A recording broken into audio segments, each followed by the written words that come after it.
Bapak, Ibu, saudara-saudaraku sekalian, mengikut Tuhan Yesus pada akhirnya yang paling prinsip yang harus semua kita capai, saudara dan saya harus capai adalah mengekspresikan perasaan Allah. Mengekspresikan perasaan Bapa. Inilah maksud dari penciptaan. Maksud dari Allah menciptakan kita. Seandainya Adam tidak jatuh dalam dosa, kehidupan tetap bergulir seperti hari ini. Manusia menyelenggarakan hidup,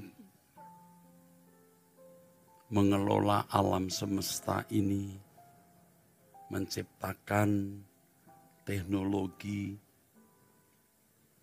menikmati dan membangun seni, dan lain sebagainya. Tetapi semua terselenggara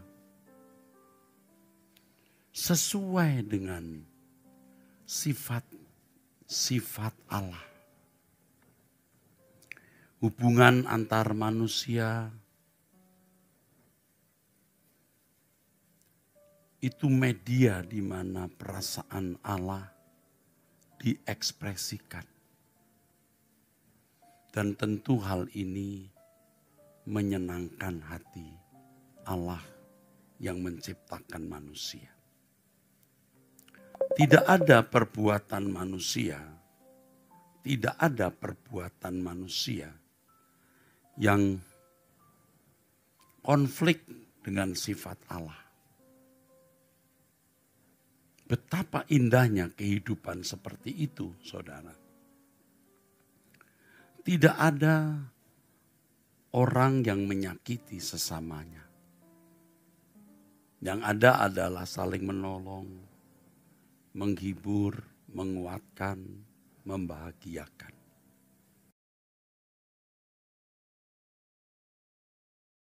Oleh Allah, itu makhluk yang mengekspresikan perasaan Allah dalam segala kasus, dalam segala peristiwa, dalam segala keadaan. Roma pasal 3 ayat 23 firman Allah mengatakan, semua manusia telah kehilangan kemuliaan Allah.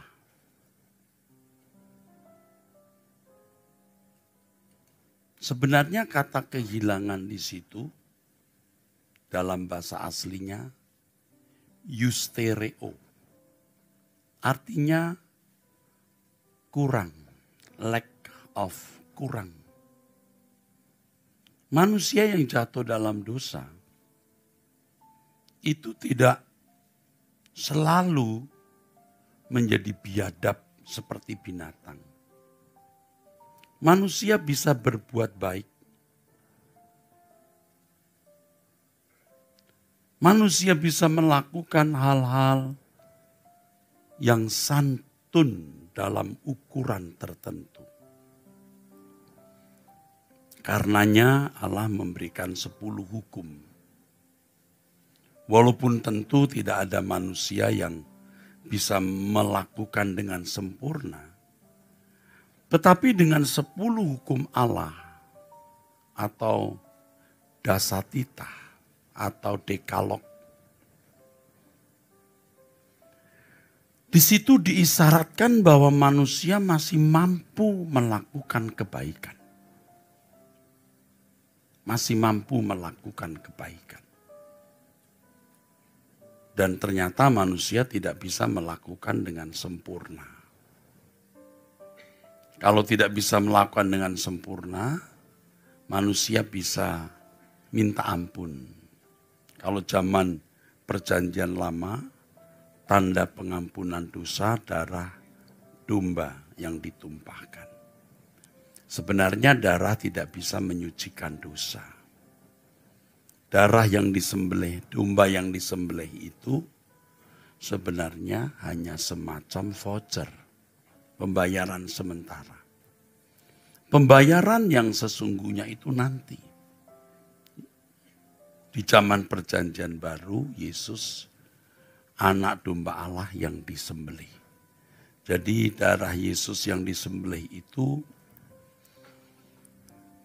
memberi pengampunan backdate kepada manusia yang hidup sebelum zaman Yesus dan yang sesudahnya. Tetapi kedatangan Tuhan Yesus bukan hanya menghapus dosa manusia dalam tataran melanggar hukum. Tetapi kedatangan Tuhan Yesus juga mau memulihkan keadaan manusia, supaya manusia dapat menjadi manusia sesuai dengan maksud Allah menciptakan manusia itu, yaitu menjadi manusia yang dalam seluruh perbuatannya sesuai dengan sifat-sifat Allah. Sehingga manusia bisa mengekspresikan perasaan Allah. Dan Yesuslah Adam kedua atau Adam terakhir yang berhasil, yang sukses mencapai kehidupan seperti ini, saudaraku. Makanya di dalam firman Tuhan kita membaca bahwa Yesus ini gambar Allah yang tidak kelihatan, yang sulung lebih dari segala yang diciptakan. Gambar Allah yang tidak kelihatan. Allah tidak kelihatan. Tapi kalau kamu mau melihat sifat-sifatnya ini dalam diri Yesus ini. Yang sulung, ini kata bagus sekali saudara. Artinya yang memulai, yang pertama. Ini nanti terkait dengan Roma 8 ayat 29. Dia yang sulung, lebih utama dari segala yang diciptakan. Lebih utama. Dari segala yang diciptakan. Dari segala yang diciptakan ini tidak menunjuk barang-barang, benda-benda. Tetapi manusia. Yesus tidak bisa, memang tidak boleh ya, di-compare, dibandingkan dengan benda-benda. Ia adalah gambar Allah yang tidak kelihatan. Allah tidak kelihatan, tapi tampil dalam profil, dalam potret ini. Yesus. Yang sulung, wah ini bagus. Artinya yang memulai lebih utama dari segala yang diciptakan. Yang diciptakan ini bukan benda atau barang. Karena Yesus tidak bisa dan memang tidak boleh di-compare, dibandingkan dengan benda. Dia lebih utama dari segala yang diciptakan. Maksudnya lebih dari semua manusia yang pernah hidup. Adam pertama gagal, seluruh keturunannya kurang kemuliaan. Tidak mencapai kehidupan yang sesuai sifat-sifat Allah. Padahal maksud Allah menciptakan manusia itu agar manusia bukan hanya segambar memiliki pikiran dan perasaan Allah, tapi juga memiliki kualitas serupa dengan Allah. Dalam bahasa aslinya, Selem Demuth. Manusia bukan hanya memiliki pikiran, perasaan, kehendak, dan kebebasan bertindak seperti Allah, tapi juga memiliki kualitas dalam bertindak tersebut serupa. Nah, saudaraku sekalian, Yesus Adam kedua. Ya. Kalau semua manusia telah kehilangan kemuliaan, artinya kurang, tidak mencapai kualitasnya, ya. Manusia yang telah kehilangan kemuliaan Allah atau kurang, ya, mesti tepatnya. Wah, tetap lebih bagus dari monyet, dari hewan manapun, karena manusia gambar Allah yang keserupaannya tidak mencapai.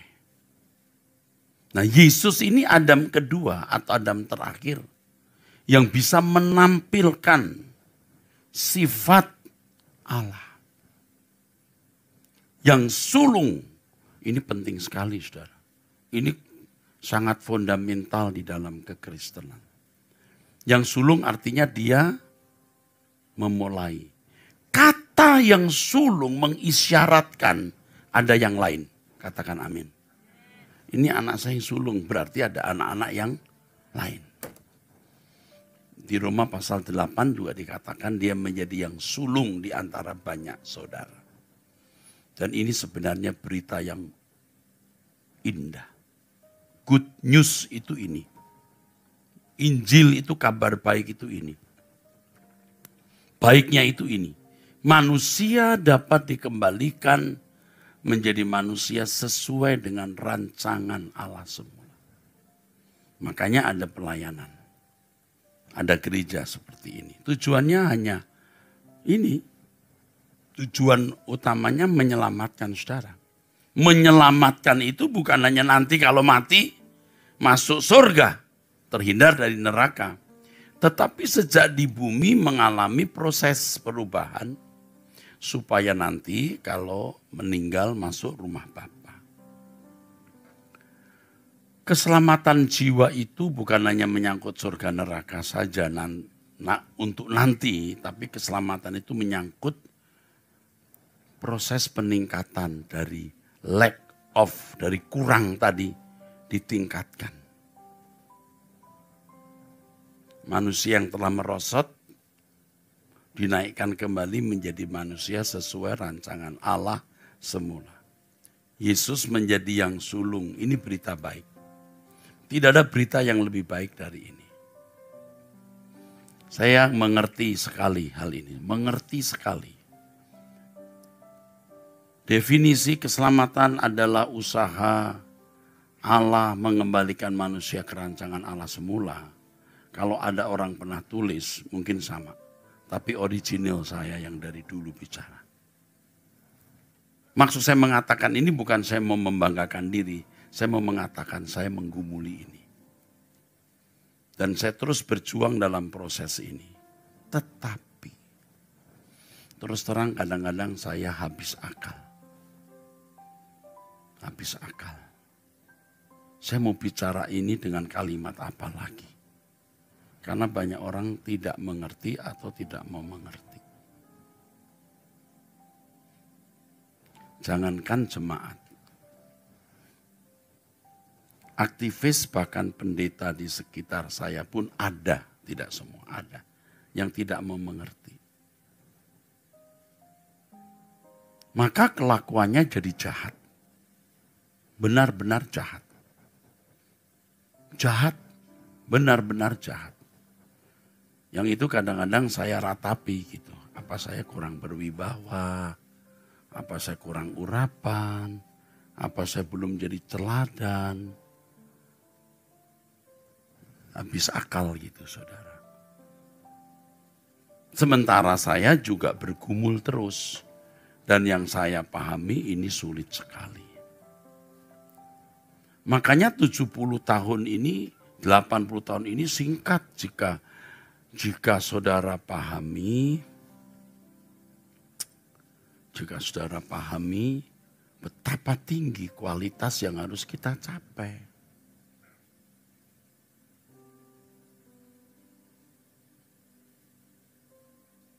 Tadi pagi itu doa paginya kan lagunya Ku Sadari Aku Bercela ya. Karena dari semalam saya mikir terus ada saja melesetnya kita ini. Mestinya tidak ngomong apa, kita ngomong, aduh, meleset lagi. Tidak melakukan pelanggaran besar, bukan mencuri, membunuh, berzina, enggak. Itu sudah bukan ranah kita lah saudara ya. Enggak. Jadi kalau ada suara-suara sumbang, saya cuma berkata tentang saya. Ya kau pakai nurani lah. Kira-kira saya lakukan itu. Enggak. Betapa sulit dan betapa berat menjadi orang yang punya sifat-sifat Allah. Ini kalimat mudahnya ya, kalimat mudahnya. Atau berkodrat ilahi. Betapa sulitnya. Yang berjuang saja masih saja mengalami kemelesetan. Apalagi yang tidak berjuang. Papan tulis bisa ditaruh enggak ya? Maaf ya. Tolong jangan Pak Jonas anak muda aja. Tolong nak. Ada spidolnya enggak? Begini Bapak Ibu. Sampai di sini masih dipahami enggak? Saudara mati ya tanpa punya pengalaman mengekspresikan perasaan Allah. Bapak enggak kenal saudara. Ngeri loh. Ngeri. Kamu anak siapa? Kan saya anak Allah. Anak Allah harus seperti Allah. Like father, like son. Oke. Agak mundur sayang. Oke. Mundur dikit supaya saya ada celah lewat. Thank you.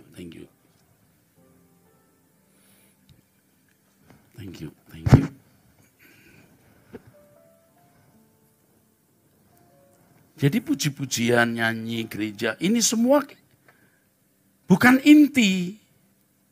Ini hanya seremonial yang kadang-kadang tidak punya pengaruh untuk perubahan karakter kita. Tidak ada pengaruhnya. Mau sebagus apa musik dan lain-lain. Tidak banyak pengaruhnya ada. Asal lagu-lagunya ini lagu-lagu yang berisi kebenaran ya baru bisa mengangkat ya. Makanya kenapa kita harus menyanyi lagu-lagu GSKI karena ya visi kita kan merubah manusia. Lagu-lagunya harus sesuai dengan nafas spirit dari pencerahan yang Allah berikan di gereja ini. Bukan supaya Pak Eras dikultuskan lagunya dinyanyikan. Ya kita sudah tua masih mau dikultuskan kan lucu lah Pak, Bu. Untuk apa sih dihormati? Dia hebat loh ngarang lagu. Aduh, maksud kita cari pujiannya karena lagu. Kan lucu gitu, biar dikultuskan tuh semua di monopoli Pak Eras dan keluarganya. Ya enggak lah saudara.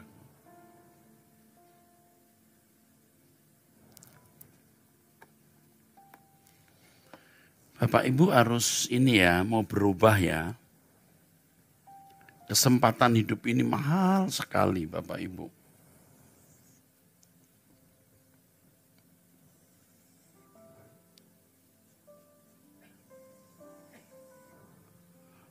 Kalau ini rentang waktu hidup kita, 80 tahun, ini dalam bahasa Yunaninya hura.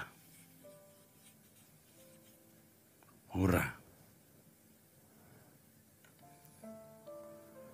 Ini 80 tahun ya.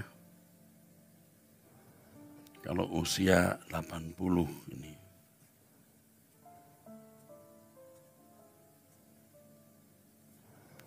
Dari umur 10 katakanlah ya. 70, 60, 50, 40, 30, 20.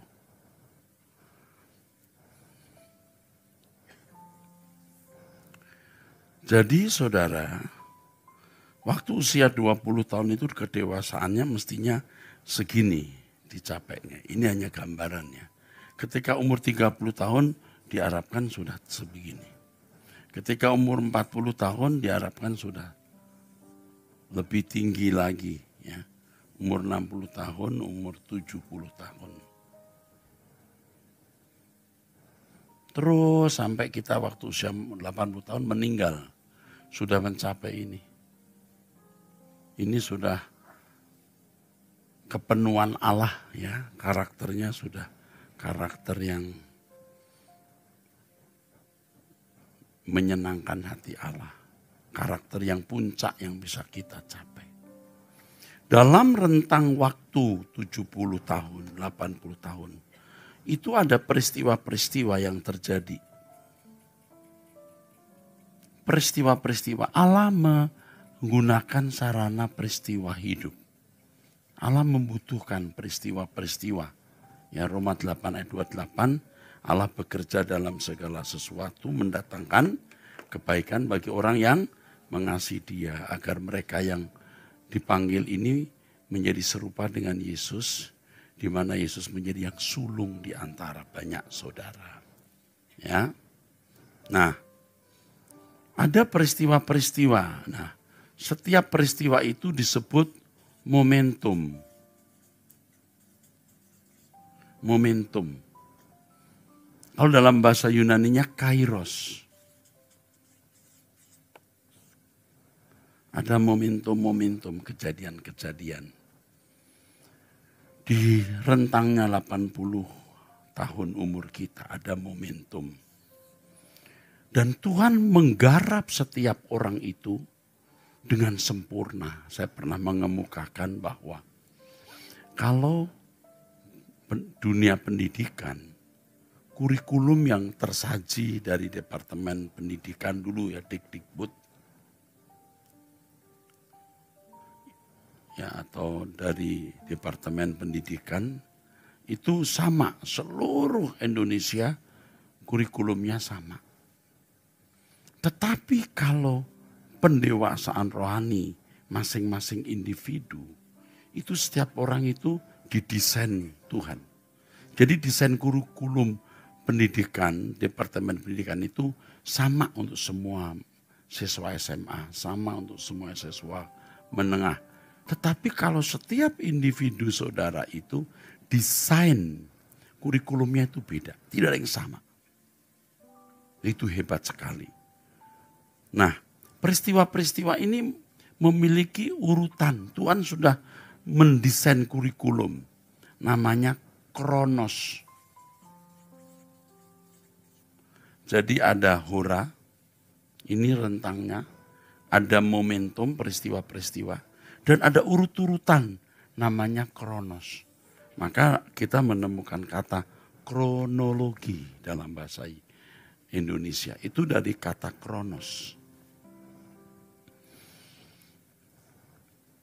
Iblis membuat banyak orang gagal fokus. Fokusnya dari satu kesenangan ke kesenangan berikut. Dari satu impian ke impian berikut ya. Dengan segala masalah yang timbul yang membuat orang terdistrak, tidak memandang Tuhan tapi tenggelam dengan masalah itu. Ada orang yang punya masalah bukannya terdistrak tapi juga malah mencari Tuhan. Nah, itu positif juga. Ada yang begitu. Ada orang punya masalah, stres, tidak fokus ke Tuhan. Wah, lebih konyol aku pergi ke ini, ke dukun. Nah, itu lebih rusak. Tapi ada yang mendapatkan masalah malah mencari Tuhan. Akhirnya memperoleh Tuhan. Ya, ada. Nah, berbahagia orang-orang yang fokus. Setiap hari itu ada berkatnya. Ya. Manusia hidup bukan hanya dari roti. Ya, Matius 4 ayat keempat. Tapi juga dari setiap rema. Rema ini dapat dikatakan firman, bisa dikatakan suara, bisa dikatakan didikan karena di dalam firman ada didikan, ada disebut nasihat. Yang semua ini merupakan makanan rohani atau nutrisi jiwa.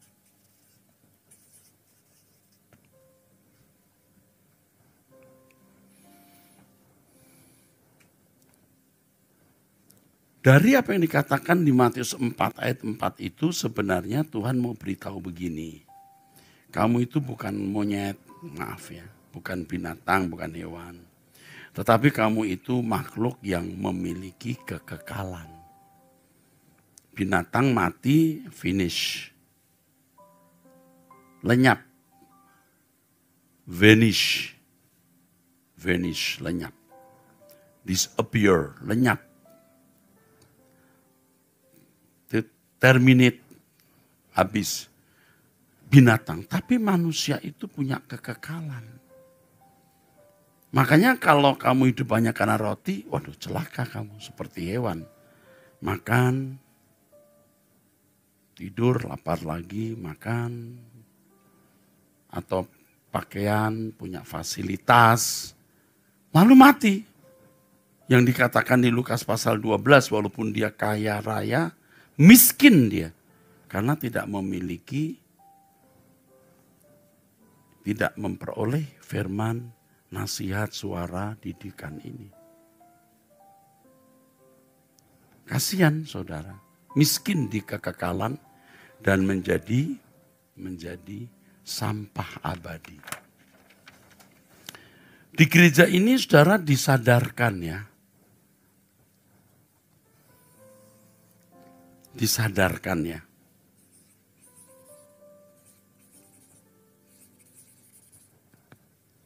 Kita sedang menuju ya.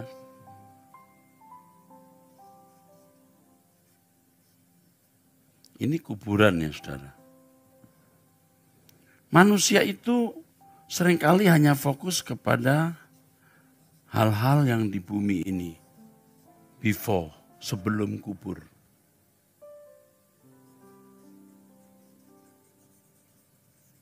Mestinya manusia itu fokusnya ke sana.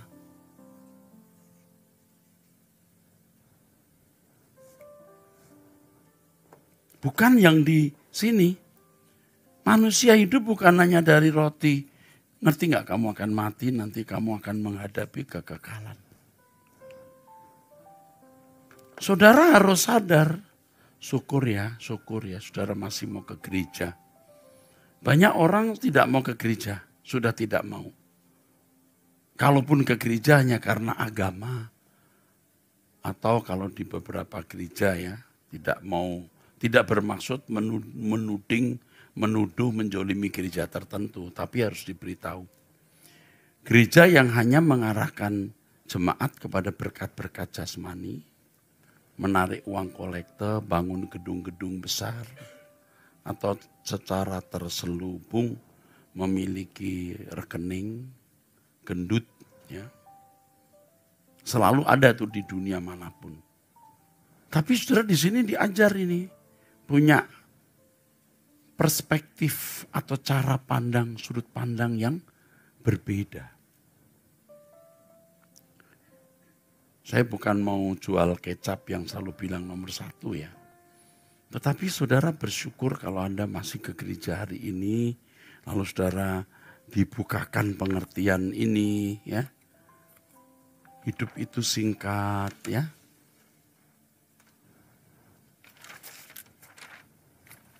Saudara kalau udah umur 50, 55, 60 apalagi, aduh. Sudah singkat. Bumi kita ini nanti akan jadi lautan api. Kita mesti menantikan langit baru, bumi baru. Dan gereja ini selalu bicara mengenai ini. Langit baru, bumi baru. Ini juga istilah orisinil dari kita.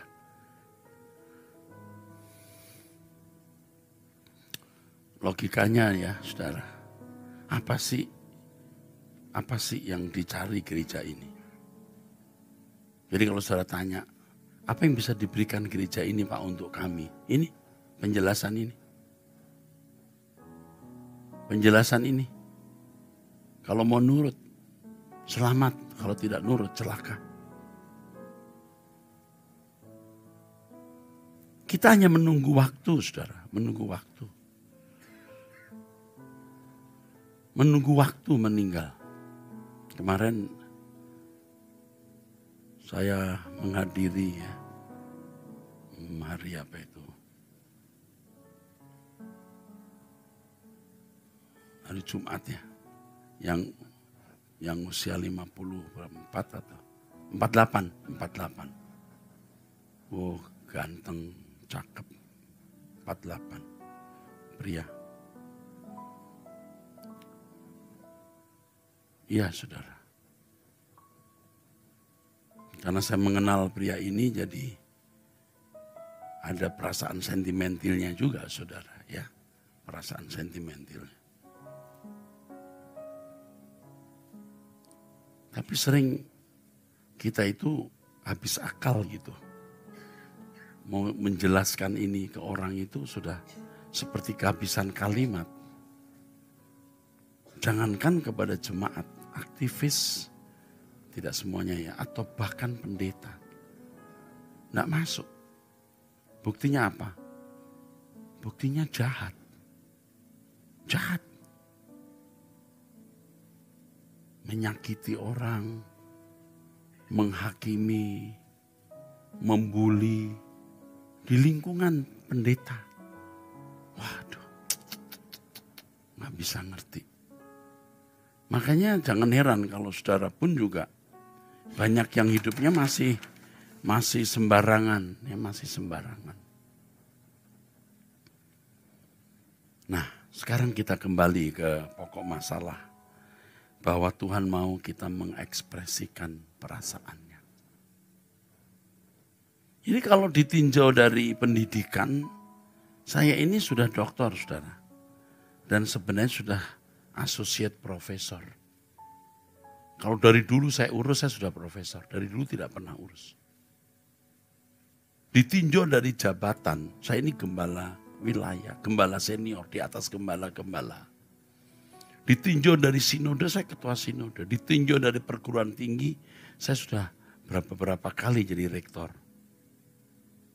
Ditinjau dari prestasi, saya ketua umum Badan Musyawarah Perguruan Tinggi Keagamaan Kristen.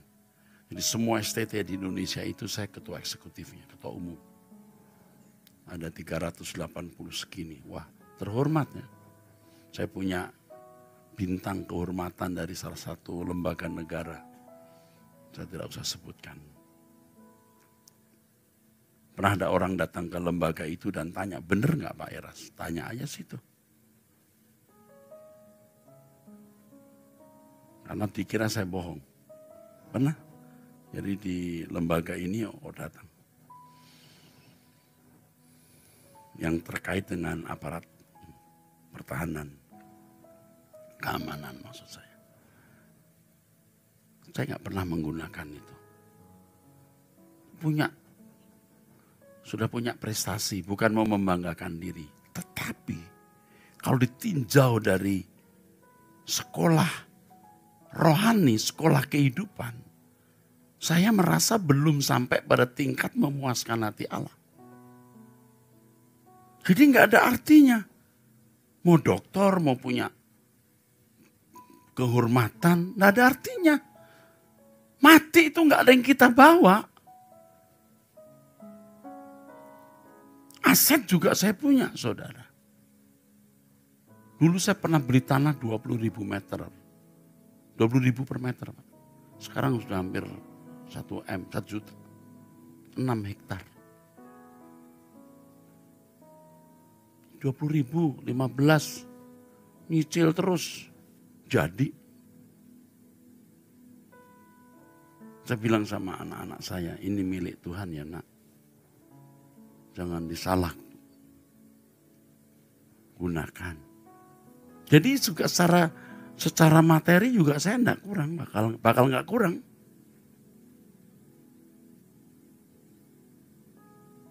Pernah mau saya jual waktu saya dibully.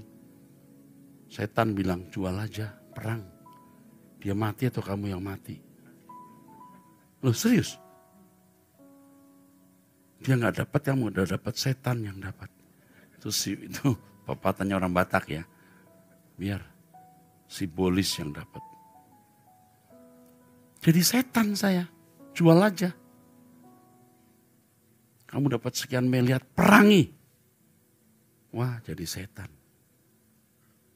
Jurus yang kita gunakan akhirnya hanya diam. Ini pun juga saya kalau dinilai belum tentu nilai saya itu 9. Belum tentu juga 8. Mudah-mudahan 7,5 ada. Nilai rohani. Saya tidak tahu ya, saya kan tidak bisa menilai ya. Tapi dengan usia 64 ini, dengan kondisi seperti ini nilainya berapa? Kalau ada anak muda usia 30 tahun atau 40 tahun dengan kondisi rohani seperti ini, A+ dia. Anda ngerti saya ngomong apa?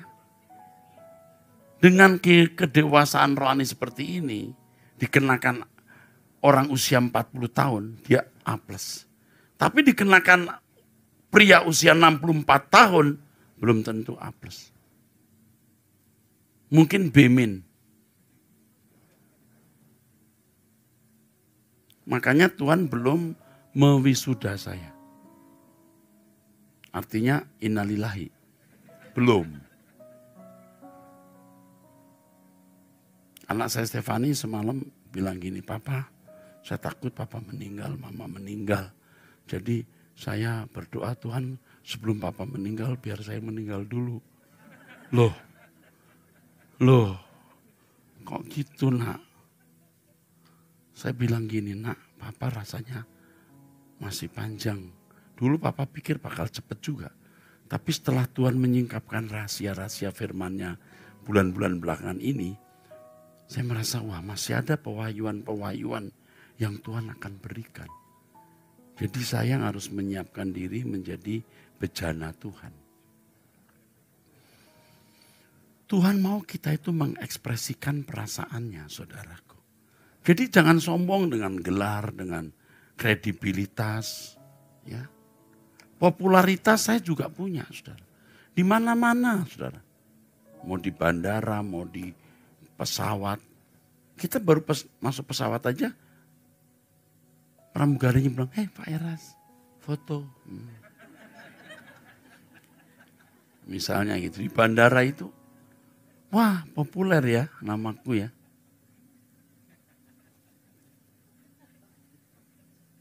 Kadang-kadang orang non-Kristen pun juga lihat, Pak Pendeta ya. Mirip ya, saya bilang. Suka bercanda gitu. Terus saya tanya gini, Kristen ya? Kristen gereja mana? Enggak Pak, saya Muslim. Hah, kok tahu? Di YouTube kan Pak? Oh.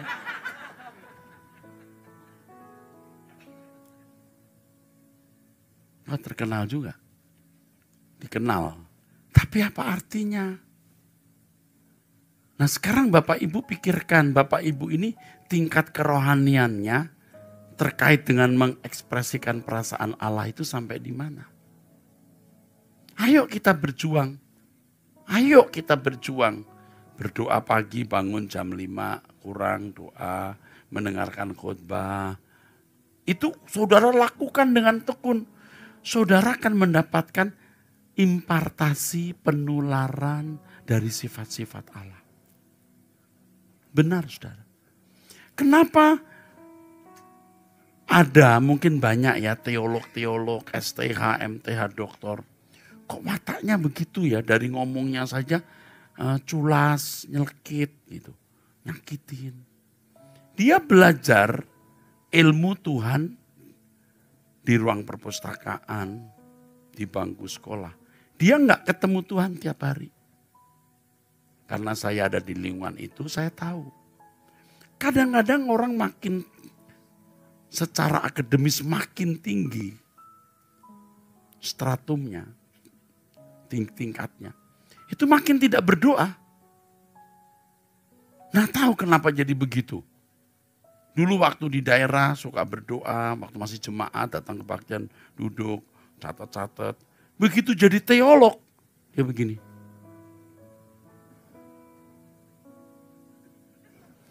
Betul nggak? Betul nggak? Saya termasuk yang begitu dulu. Mantan. Karena kita punya ilmu, jadi kita menilai orang. Berdoa malah tidak. Saya nggak ngerti loh saudara. Setan itu bisa buat begitu. Jadi jangan heran kalau di abad-abad pertengahan terjadi konflik perdebatan doktrin. yang dianggap sesat itu bisa dibakar hidup-hidup, dikucilkan atau dibunuh. Semua itu nggak ada di Alkitab. Makanya kalau saudara lihat di media sosial ya, memang tidak membunuh secara fisik, tetapi membunuh secara karakter. Tega banget gitu, sesat, bidat. Wah, tega bener. Anak-anak muda yang umurnya lebih muda dari anak saya. Ini rasa sudah pikun. Enggak, kok bisa ya lu enggak kenal saya loh. Lalu you cuman ambil comot 1-2 kalimat saya lalu kamu analisa. Kamu tidak mendengar seluruh rangkaian khotbah ini. Itu kan peta bahwa semena-mena orang. Ya, begini saudaraku, kita semua bisa lakukan hal itu. Tadi saya berkata kepada Pak Jos, Pak Jonas dan Pak Tim, mengerikan satu ini. Apa Pak? Kalau kita berdosa, hidup dalam dosa, Tuhan kadang-kadang diam. Kita sewenang-wenang dengan orang, kita nyerang orang, kita aman-aman saja tuh. Nurani kita yang harus menyadari itu. Harus sadar dan kalau salah kita bertobat dan minta ampun. Ucapan kita yang nyakitin orang, kebiasaan-kebiasaan yang melukai orang, kita lakukan. Seakan-akan aman-aman saja, seakan-akan Tuhan tidak terganggu.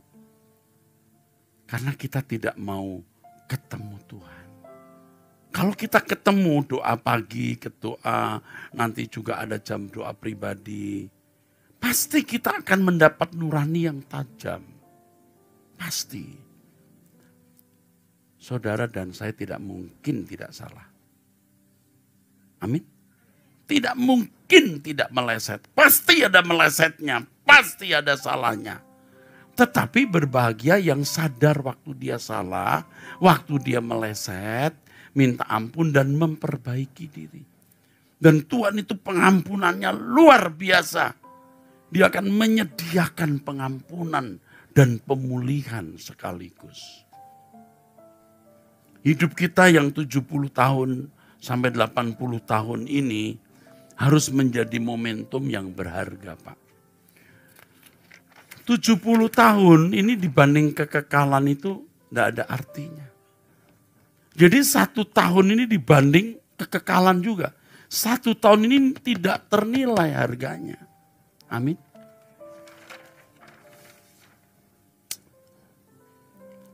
Ini tidak lebay ya saudara. Ini artinya tidak sama ya. Oke. Ini kalau 1 tahun. Betul nggak? 1 bulan.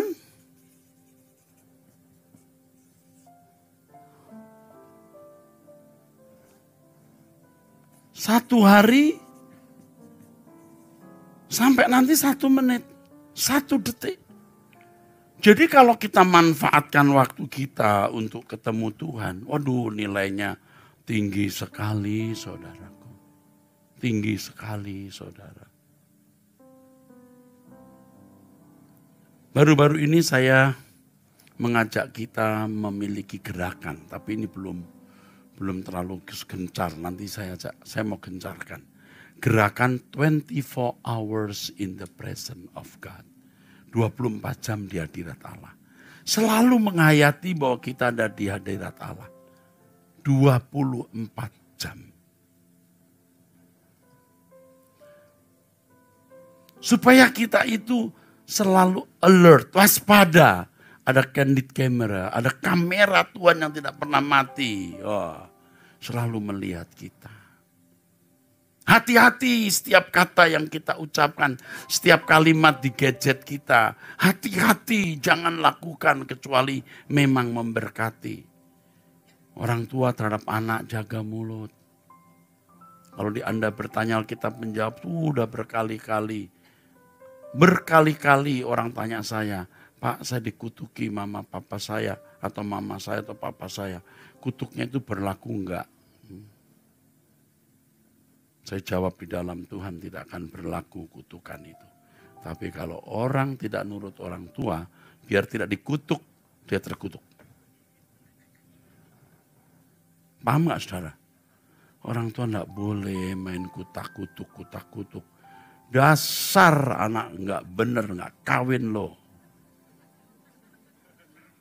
Dasar anak jahat lo, kawin sama monyet. Nggak boleh. Susah hidup lo, nggak boleh. Ada lagi yang bapaknya dipukuli, anaknya diusir. Waduh. Makanya kalau itu Anda bertanya menjawab, saya kan suka diikuti kru ya. Kalau 2 ini, saya bilang saya keluar dulu. Kenapa Pak? Ini kalau Abam ini baru 2 seri episode, capek. 2 episode itu capek, karena kita itu menampung masalah orang. Kadang-kadang kita baca, kita kesel nih kenapa? Gitu loh. Marah kita. Kadang-kadang kebablasan. Maaf Bu, suamimu itu monster. Wah. Tapi nggak diedit, biar aja. Tunggu Bu. Tuhan hajar dia. Loh. Ya karena kalau di Abam kan sampai saya ngomong gitu. Dihajar ini. Laki-laki ini. Atau gini. Aduh kamu perempuan bodoh. Gitu. Kamu udah jelas dia punya istri, kamu kawin sama dia. Sekarang kamu dipukuli begini. Jangan buat kebodohan yang sama lagi kamu. Gitu saudara. Aduh saudara, saya lihat hidup ini begitu ganas, bengis. Tapi kita yang ada di sini kita mau belajar. Kita semua nggak ada yang nggak punya salah. Ya, ada yang nggak punya salah? Orang yang nggak punya salah silakan berdiri di sini. Silakan. Kita berkata bersama, salibkan dia. Nggak ada kan, jadi semua kita orang berdosa. Tapi Tuhan baik. Tuhan mengampuni, Tuhan melupakan dosa-dosa kita. Dan Tuhan tuh menyertai kita. Ya, sampai ketemu lain kesempatan.